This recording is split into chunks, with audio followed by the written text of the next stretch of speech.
What is up, guys? Taiki here, and welcome to Farms of the Week, where I'll be going over the farms I'm currently in as well as the farms I'm watching. So if you like the content, please like and subscribe and leave a comment in the comment section below. So let's get started.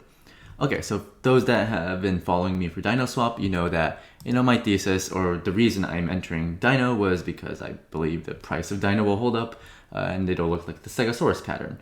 And my invalidation that I set for myself was $1.60. And I think last night or a few nights ago, the price of Dino did dip below $1.60. And though I like the project, I am relatively bullish. I have to stick to my plan, right? Because I made this Taiki's 4 commandments, let's say 3 months ago, about like how to be a good yield farmer on Polygon. And number 4, never mirror a farm, right? Because all farms have incredibly high inflation, and even though you do your research, you're bullish on it, if you get married to a farm, like psychologically, you're just not going to be making rational decisions. And I entered Dino on day 1 saying that, hey, like I'm expecting this and I'm going to stay in it because, I expect the Stegosaurus playing out. And because it didn't play out, I have to stick to the plan. So I did take profits. Essentially, I put all of my deposit, so this is how much I put into the farm, into the stable pool, just so I can keep slowly collecting Dino, right? This is yielding roughly 21%. As you know, like I put roughly 10.3k in Dino, and I pulled out this much to put in the stable pool, and with the profits, right, these are my unrealized profits, I'm just letting it ride in the Dino USDC, and I'll just keep compounding it over time, right? So now like I get to essentially protect my downside, meaning that I made like $150 profit here, while still being able to speculate on the future price appreciation of Dino if it does happen.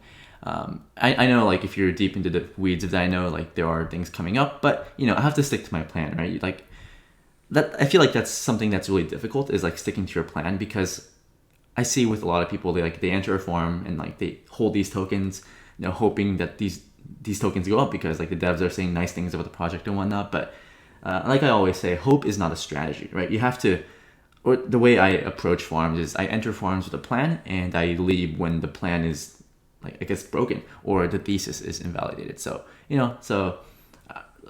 that's what I've done with Dino. I mean I am still in it because I do think it'll work out, but I'm just protecting my downside, because in crypto, like we're all gonna make it if we just survive, right? Like we just can't get rugged and get wrecked. None of this is financial advice, of course, but this is what I'm doing. Let me know what you're doing, but I'm just protecting the downside. And hey, like $6,000 in 3 weeks, not too bad. Okay, and I just want to touch on Terra real quick, the Terra ecosystem, because I think it's really, really undervalued, or it's overlooked actually. So as you know, like roughly 4 weeks ago, I deposited $16.4 thousand into Terra, right? And I put 10,000 into the stablecoin, the UST, and 6.4k into Luna. And I got in Luna around 773, and obviously it went up a lot. Recently, roughly when I'm recording this video, at 14.2k. $14.20. And these are my Terra strategies. I'm earning roughly 40% on all my assets, which is pretty good. And I also have exposure to the Luna token, which is going up over time. So I kind of made this current balance. I don't know what the best way to do it is, because these numbers are changing all the time and it's really hard to, I guess, automate. So I'll be updating this, let's say once a week. So the 6.4k I put into Luna is now worth almost 12k, which is pretty nice. And let's just go over Anchor real quick. So as most of you know, I put in my Luna here and I'm borrowing dollars against it, USD, right? And I'm earning 32%, right? So this 32% in the past month or so has yielded me roughly $120 of Anchor. It's a little outdated here, but I did this last night. And for Mirror, let me just refresh real quick. In the past month, I've accumulated $164 of UST. So, or I guess 48 Mirror, which is worth that much. And it's my strategy has been working out pretty great, right? Because a month ago I shorted gold, right, which is down like 7%, which isn't much, I guess, in crypto terms. But for gold, like, I mean, that's a big move, right? And I don't really have a thesis for shorting gold. I'm just shorting gold because, I mean, it's the least volatile asset, and I'm just collecting the premium. And for Galaxy, I longed this with $7,000, I think a week or two ago, and I'm up roughly 10% on this position. So on top of all my gains here. I'm up roughly 7% on gold, and I'm up 10% on my Galaxy position. So, pretty cool. For those that don't know, like you can like short assets and earn a yield. Right now, my gold is earning 37%, right? If you short gold, you're being paid 37% on top of whatever profits you make from shorting gold. And Galaxy Digital, I'm earning 42%. And I'm just holding Galaxy just because I don't have access to Galaxy as an American citizen. And I do like Mike Nogarat's, his company and whatnot. So, I'm just being exposed. And hey, like if I'm being paid 42% to long a stock that I actually want, then that's all gravy. So in terms of farms I'm watching, let me just transition here. Instead of going over all the farms that I'm watching like currently, I figured that let's look into the future, right? Like what are farms that are coming up that might interest me in the future, right? Because like, yeah, I can keep talking about curve balancer and whatnot, but I don't think it adds that much value. And the one thing I've been watching is the news. And there's been a lot of movement with AAVE. For those that like don't know, like I have this humble farmer thesis where like I'm not interested in deploying capital in a certain ecosystem if there's no money market, right? Because a money market creates sticky TVL, it creates flexibility for people, and yield farms follow TVL, not the other way around, right? As soon as more and more money enters ecosystems, then that's when the yield farms get built, right? No one is going to build a farm when in an ecosystem with zero liquidity, right? So money markets attract liquidity, and liquidity attracts farms, right? That's the humble farmer thesis. And hey, if AAVE is going to launch on Harmony, then that really interests me. This was posted on July 29th. I don't know what the status is, but people are working on it, right? Which is really good. And also AAVE, I guess AAVE is going cross-chain. They're exploring Solana, Avalanche, and other layer 2s, right? Obviously Arbitrum and Optimism. And if AAVE goes on Solana, Avalanche, or Harmony, I will be deploying assets there just because that's my thesis. I have to stick to the plan. And speaking of layer 2 expansion, Arbitrum is actually going to be slated to launch August, right? This August, yes, 2021. It's a joke because everything in Ethereum gets delayed. I'm not too interested just because they're going to be, where is it? This is the beta, and they're not gonna, they're gonna place initial limits on the volume of activity. So there's not going to be that much activity on Arbitrum as soon as it launches, just because they're just testing it out, right? They're just like slowly launching it to the public. The same goes for Optimism. But this is bullish. This is bullish news for Ethereum. This is bullish news for farmers in general, just because Ethereum fees are way too damn high. All right, so other than that, I am looking at the Polkadot ecosystem as well. There's Karura and Dakala. I'm not really interested just because it's so new and there's not much I can do. But Karura is like a DeFi platform where you can mint KUSD, which is similar to MakerDAO. You can stake, you can provide liquidity and whatnot. It's interesting, right? Like I'm so like focused on Terra, Ethereum, Polygon and whatnot, but all these ecosystems, they're slowly being built out. Even Terra, right? There's only two major apps on Terra. I mean, granted, they're amazing apps, but there's only two. And if more dApps come online, then it's going to be bullish for these ecosystems. So, just for all of these projects that I'm going to mention, just follow them on Twitter, right? Just keep up with the news to see what they're doing, like where they are on their roadmap, and etc. And speaking of roadmaps that take a long time to deliver, let's talk about Cardano, right? Cardano. So before you dislike this video as an Ethereum maxi or as a Cardano hater, don't get me wrong, I am not a huge fan of Cardano. Like where's the product, right? How are they a top 5 coin with no product, right? No smart contracts. I know there's a bunch of research papers, but I'm not going to buy Cardano because there's a research paper, right? I buy into things with actual working products. But apparently there's things being built out, right? And apparently there's going to be an AMM called Sunday Swap that's going to launch Q3, right? Which, we're in Q3 right now. Where is it, right? And I'm not holding out, I'm not I guess optimistic on this, but if it does launch, I do think it's gonna present a pretty cool opportunity for farmers like you and I. So I suggest everyone just follow them just to see if they're actually launching, right? We never know with Cardano. Who knows, right? Maybe they made a typo and it's Q3 of 2022. But I made this tweet asking what's the actual timeline for these things, because I feel like when Cardano actually launches, the farms are going to be insane, right? Because think about it. Any, I guess, Sunday swap or whatever AMM that launches on Cardano, like the first AMM, it's going to be a safe one, right? They're not going to rug you. At least I don't think Charles Hoskinson will allow that to happen. And I feel like those APRs, APYs, they're going to be really, really high.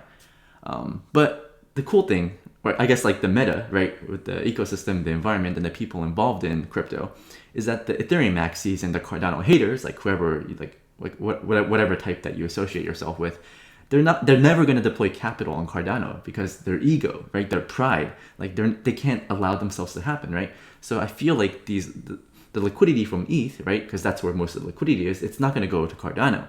Okay, so what does that mean? Okay, so what that means is that most of the participants that will be in Cardano will be like the Cardano community, right? They're like super bullish Cardano for all of their like personal reasons and whatnot.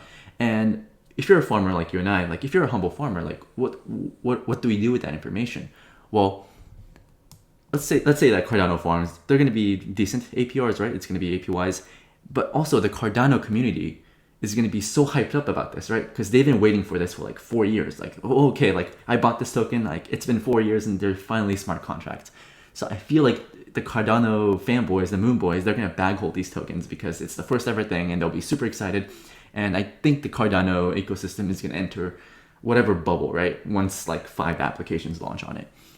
So we have the meta of ETH maxis not deploying capital, right? So the APRs won't be diluted. And we have the Cardano moonboys that's going to hold on to these tokens with their diamond hands because, they're super bullish. Well, as a farmer, if I'm predicting this to happen, if I'm a farmer, I'm just going to go there, right? Take up the juicy yields and just dump on the faces of the Cardano fanboys, right? Because you ask yourself where the yield is coming from. Well, it comes from people buying and holding the token. And, like, don't get me wrong, like, I'm willing to change my tune, right? If Cardano launches like 10 apps and they're all great, like, hell yeah, like I'll deploy capital there, right? Because I'm not an Ethereum, Polygon, or Terra maxi. I'm a yield maxi, right? You gotta go where the yields are, where the risk-adjusted returns are, favorable. So just keep your eye out on Cardano, Solana, Avalanche, Harmony, because if dApps are being built and if AAVE goes on to these other platforms, then that's going to be a bullish catalyst. And I could see a scenario where maybe Q4 of 2021 or Q1, Q2 of 2022, we have this crazy multi-chain farming metaverse where like you and I, we all have assets deployed into all these ecosystems and we're just like farming all these tokens, and it'll be fun. So hopefully that plays out. But obviously in the short to midterm, I think Terra is a great place. This strategy hasn't been printing money for me.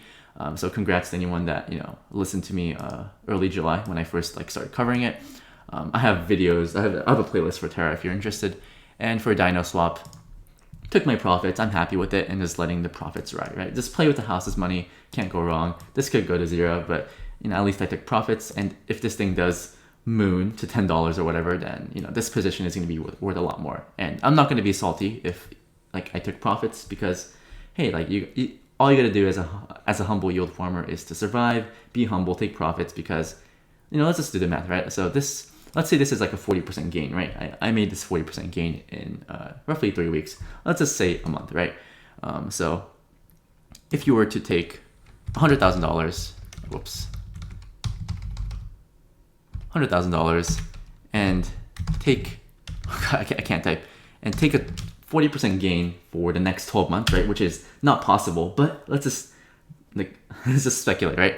Well, your position will be at $5.7 million, right? This is the power of compound interest.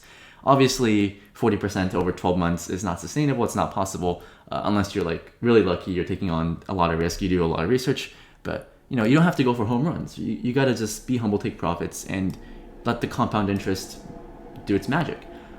So, hopefully this video was helpful. I do want to create this humble farmer army where we're just taking profits, being humble, and just don't be a maxi of any one chain. Don't get me wrong, I love Ethereum, I love using Polygon, but if better opportunities arise elsewhere, then I'm gonna be there, right? Because the goal isn't to fight a moral battle with yourself and some anonymous characters on the internet. It's to make money, right? And I believe decentralization is the future. I love DeFi. I do think it's the future, but if we can make money while supporting it in the short to midterm, then that's all gravy. And let me know like what you guys think about like DeFi yield farming, because I feel like through yield farming, I've learned so much about crypto, how tokenomics work, how projects work, that I feel like I'm just more knowledgeable about how to invest in things. Because let's say half a year ago, I was like putting money into like random farm tokens thinking it goes up, but they're farm tokens, right? Like who was I kidding? But now like I'm investing into things with better tokenomics like Luna, holding Bitcoin and ETH, like using it as collateral and earning interest, right? Because this is something that people overlook. Like you can put your Bitcoin and ETH that you don't want to sell as collateral, take loans against it, and use that loan to farm, right? Like I'm paying, let's say like 2% interest to borrow, but I just earned 40% on Dino, right? And you can put, or even like you can put this on Curve or something and earn 20%, whatever. But like to stack yield, be humble. I think that's the best way to approach it. And just keep looking out for other ecosystems. Follow them on Twitter, because that's where I get the majority of my news from. So this is a pretty lengthy video. It's been like 15 minutes or 16, 17 minutes. But hopefully this was helpful. The goal of Farms of the Week is to give like a brief, like a general overview of what's currently available and what's coming up. So I do still stand by the thesis that Terra and Polygon still the best place to yield farm, but that might change in a month or so when all these other ecosystems start deploying smart contracts. So thank you guys for watching. Have a nice day. Have fun farming out there, and let me know what you thought of today's Farms of the Week.